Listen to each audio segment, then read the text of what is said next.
Hey guys, Mark here. In this video, I'm going to show you how to start printing money online, even if you're just a little bit retarded. Now, there's no need to overcomplicate this, all right? You don't need to learn a million different freaking skills. You don't need to start gambling. You don't need to sell your kidney to try to make some extra dollars. All you have to do is figure out how to sell shit to people on the internet. Because the truth is, when it comes to making money online, most people approach this in the completely wrong way. The wrong way to think about this is say, hey, I'm going to sell a $50 product to 20,000 people in a single year, and that's going to make me $1 million.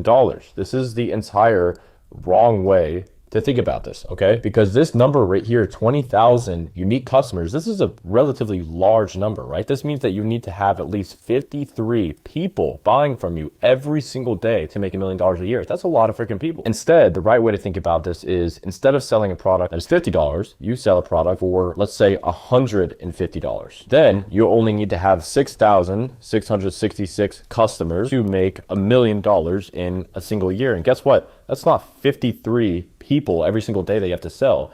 That only comes down to 18. You have to convince 18 random strangers on the internet to buy your product for you to make $1 million a year. Now, I know you're thinking, Mark, obviously, if it was that easy to sell a product 3 times as expensive, everybody would do it, right? Well, that's actually a misconception, because what if I told you that it's actually easier to sell products that are $150 compared to products that are $50? It all comes down to how you actually market yourself and the types of products that you are selling. Because the cool part about this second model is that you need to manage less customers. Like, anytime you're running a business, the more customers you get, the more headaches that you also get. So if you can reduce those headaches while making more money, that's like the perfect business that you could ever run. So I would much rather have fewer customers, but higher value customers, because the math is just so much easier for you to accomplish. And I promise you, I'm going to show you in a second how you can actually make this happen, because it's not actually harder to sell something that's more expensive. Oftentimes it's actually easier. So the first thing that you really have to do is you have to pick the right market. Notice I didn't start with the product to sell, because the product had to exist in the right market. The market is ultimately what rules everything. I would much rather have a winning market more than a winning product any day of the week. The perfect way to think about this is, let's say you have like 2 hot dog stands that are both in New York. One is in like the pinnacle of New York City,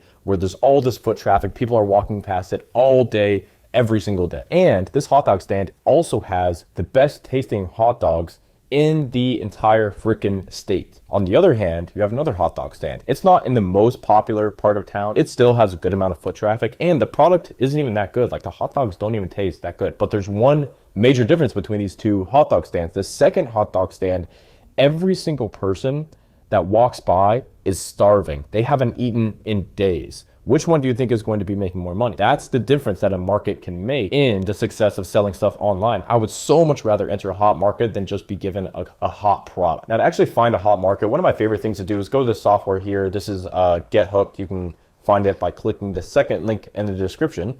And this is basically like the Facebook ads library, but on steroids. So what you can do is you can select ads that are only performing very well. For example, like 4 stars and above. You can select only video ads if that's what you want to look at. You can select ads that are only still running, because if it's a winning ad, you know that they're still going to be running it, right? They're not going to be pausing winning ads. You can say ads that have run for a minimum of 7 days in English speaking market. And most importantly of all, you can also go to brand active ads. I don't know if you guys can see this at the bottom here, but you can make sure that you are only seeing brands that are running at least 100 active ads in their library. And what this basically is telling you is that these brands are scaling and they're doing substantial volume. Now, notice we're not doing product research here. I'm not popping open this tool to like do product research. What we're doing is market research. So if I were to look at this brand, for example, this is Rise Superfoods, obviously a really successful D2C e-commerce brand. When I open their website, this is a brand that is testing so many freaking ads. In fact, a cool feature in Get Hooked is you can track a specific brand in BrandSpy, and you can see just how many ads, just how many creatives that they are testing every single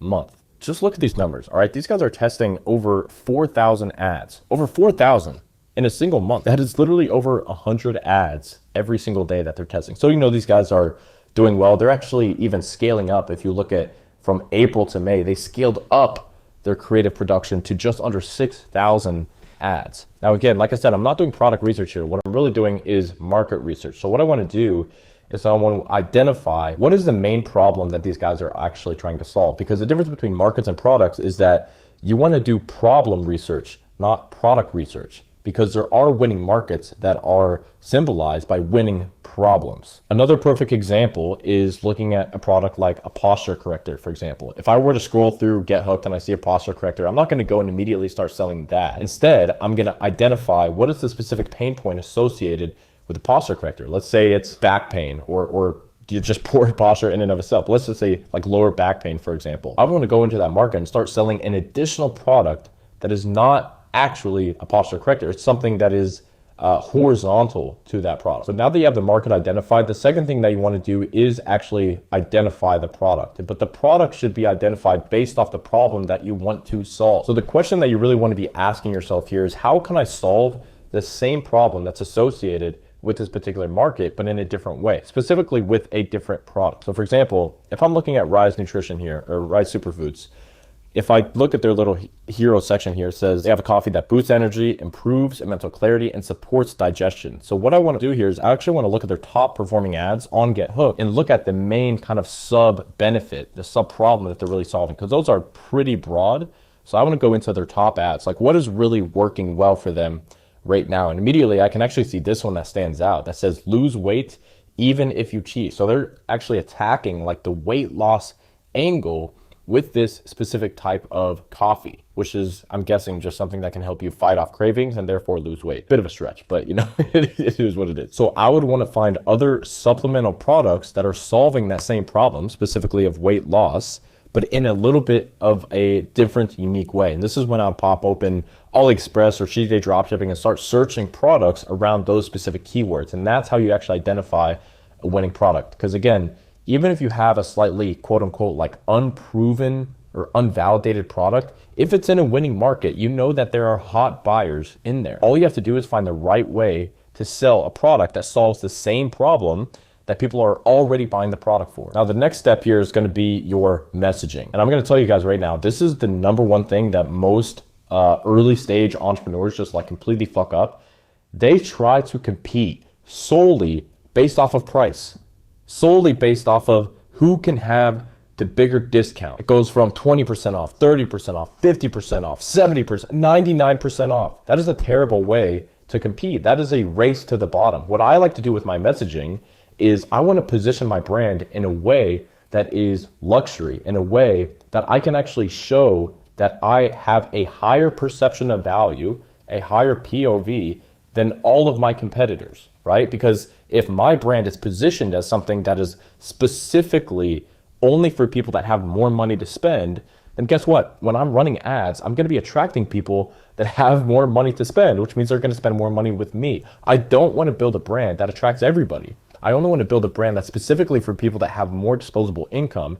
And then what's going to happen is when you start to run ads and you start to write copy, the way that Facebook works and TikTok works and all these ad platforms work is they're analyzing your creative, they're analyzing your ad copy, and based off the language, they're going to use that as their way to target people. Like for the most part, targeting is dead on Facebook ads, especially on TikTok ads as well. The targeting is mostly done at the creative level. So if in my ad, I'm saying that this is a product specifically for doctors or specifically for lawyers or specifically for, you know, insert person here who has a lot of fucking money, it's going to be so much easier for me to scale because I can charge more prices because I know that these people have more disposable income. The whole point in developing your messaging is literally just positioning your brand as a brand that people are actually willing to spend more money with you so that you can actually charge more and still get the best customers coming through your door. So back to the posture corrector example, right? If I was to run that product, would I just say, you know, attention, like watch this if you have back pain? I'll say like, no. If you're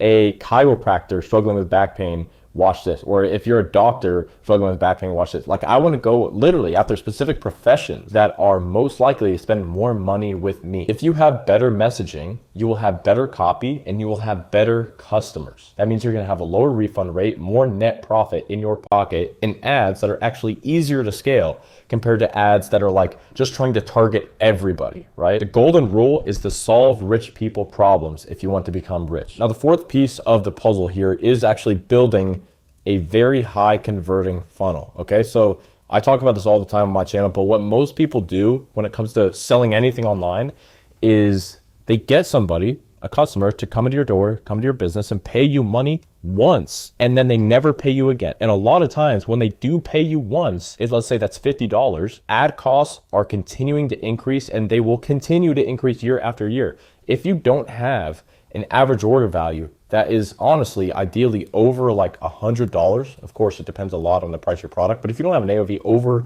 $100, it's going to be difficult for you to scale. You know why? Because you're competing with people like me that are selling products that are like $40, $50, $60, but our AOV is $100, $120, $150, $200, and we're just going to outcompete you in the auction. And the reason why is because I can spend more money to acquire a customer than you. And the golden rule of advertising, said by legendary marketer Dan Kennedy, is that whoever can spend the most money to acquire a customer wins. So when it comes to your funnel and increasing your average order value, there's kind of two ways that you can do this, right? Number one is by adding what's called like pre-purchase upsells, okay? So these are things that happen before your customer actually whips out their credit card and pays you money. This could be order bumps, this could be quantity discounts, this could be in-cart upsells if you're doing e-commerce, anything that happens before people actually buy. And then where the real power comes through is gonna be all of the post-purchase upsells. So these are what's called OTOs, right? One-time offers. So these are specific pages that are designed to convert people again after they already paid you money. I can't even tell you how many people I see on my YouTube or on Instagram, and they have no post-purchase upsell set up, and like it drives me crazy because there's zero risk. You know, I can kind of understand it for the pre-purchase one because that could affect your conversion rate, but with post-purchase, you already got the customer. You got them in the most emotional state that they're ever going to be in the history of your business. If you're not taking advantage of that and offering them something more of value, you're leaving money on the table. If you have a high AOV, I'm telling you right now, scaling to not just like 10K a month in profit, but I'm talking like 50K a month, 100K a month, 500K a month becomes infinitely easier. That is the secret to scaling on cold traffic right now in 2025. Now, the final piece of the puzzle here is going to be what's called your back end. And when people say back end, you know, front end, back end, you know, fucking whatever, all you need to know is back end is what happens after you actually acquire that initial customer. And so this is basically a super top secret marketer friendly way of saying email and SMS marketing. There's very few things that I can say in the internet marketing space that is just like, it's set it and forget it. It's like passive income. But setting up email flows and SMS flows is one of those things. This is quite literally something that you set up once and you can add as much as like 20%, sometimes even as high as like 30% in new additional revenue to your top line without any extra ad spend. Like, it's actually crazy. Like, this is one of the first things that I look at because once again, if I can spend 20 to 30% more than you on acquiring a customer, I'm gonna destroy you in the auction because I can just be more competitive with how much I can afford to acquire a customer.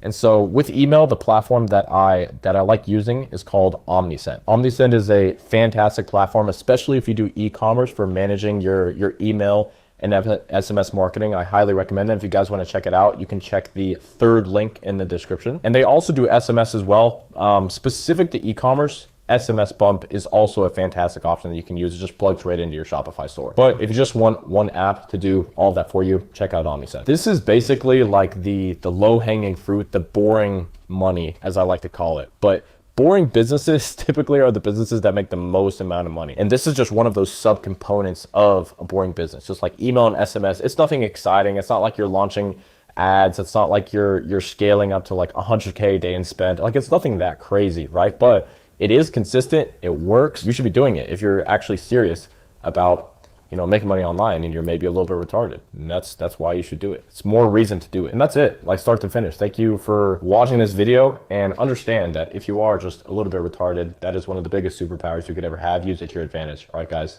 I'll see you on the next one. Peace.